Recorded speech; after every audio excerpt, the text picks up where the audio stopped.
Lass uns über Dopamin reden. Wenn du ständig dein Handy checkst, wenn du täglich stundenlang vom Fernseher sitzt und obwohl du eigentlich das tust, was dir Spaß macht, fühlst dich trotzdem gelangweilt und unmotiviert, dann ist Dopaminfasten das, was du in deinem Leben integrieren solltest, um endlich wieder dein Leben in die Hand zu nehmen. Dopamin ist ein Glückshormon mit kurzfristiger Wirkung. Aus evolutionärer Sicht belohnt dich dein Gehirn für alles, was deine Überlebenswahrscheinlichkeit erhöht, indem es Dopamin in deinem Gehirn freisetzt. Das ist der Grund, warum es sich so verdammt gut anfühlt, Sex zu haben oder eine Schokolade zu essen, weil unser Gehirn denkt, dass Sex einer Fortpflanzung entspricht und dass eine Schokolade dir beim Überleben helfen wird. Schauen wir uns ein Beispiel an. Sagen wir mal, du stehst vor dem Kühlschrank und hast die Wahl, entweder einen Apfel oder eine Schokolade zu essen. Dein Gehirn wird das bevorzugen, was mehr Dopamin freisetzt, da es weiß, dass es dich besser fühlen lässt. So wählt man natürlich die Schokolade.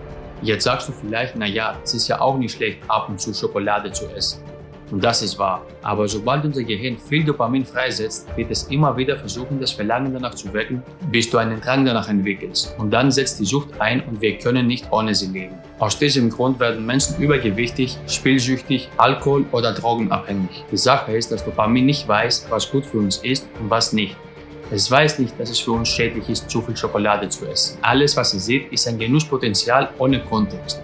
Und aus diesem Grund sind Drogensüchtige bereit, ihr ganzes Leben auseinanderfallen zu lassen, nur um immer wieder diesen einen Schuss Dopamin zu bekommen. Die erschreckende Realität ist, dass fast jedes Unternehmen in unserer modernen Gesellschaft dieses verwurzelte Belohnungssystem ausnutzt. Es gibt Millionen von Experten, die ihre Produkte und Internetplattformen gezielt gestalten, um so viel Dopamin wie möglich freizusetzen, damit wir immer wieder vorbeischauen. Deshalb wird uns in den sozialen Medien immer wieder das gezeigt, was wir am liebsten schauen möchten, und deswegen haben Videospiele Levels und Rankingsysteme, damit es uns nie langweilig wird. Sie geben uns konstante Dopaminkicks, und was es uns noch einfacher macht, uns in den sozialen Medien zu engagieren, Fastfood, Pornos, Alkohol oder jede andere Quelle der sofortigen Befriedigung zu konsumieren, ist, dass es uns keine Mühe kostet. Wir können einfach konsumieren und werden sofort mit massiven Glückshormonen belohnt. Wir leben in einer Welt, die versucht, unsere Emotionen zu stimulieren und Gewinne zu maximieren.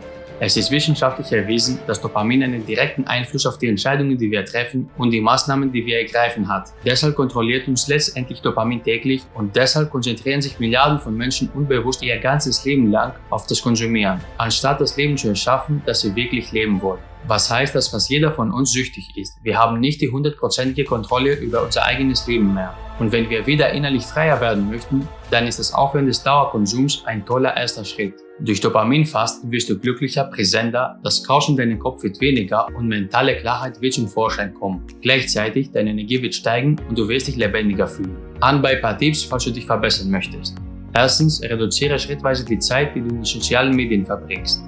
Zweitens, leg dir bestimmte Zeiten fest, wo du dich ablenken lässt. Das sagen wir mal täglich um 12 und 18 Uhr für jeweils eine halbe Stunde. Drittens, versuche den Konsum von Zucker zu reduzieren. Wie immer, die Menge macht das Gift. Viertens, ersetze die Zeit, wo du nur konsumiert hast, mit anderen Aktivitäten, wie Sport, Spazieren, Kochen und so weiter. Fünftens, visualisiere, was für ein Leben du wirklich leben möchtest. So wirst du einen Grund finden können, um endlich was Produktives zu tun und nicht nur passiv zu konsumieren. Stelle dich darauf ein, dass die ersten Tage, bevor sie leichter werden, hart sein könnten. Du wirst dich eventuell langweilen.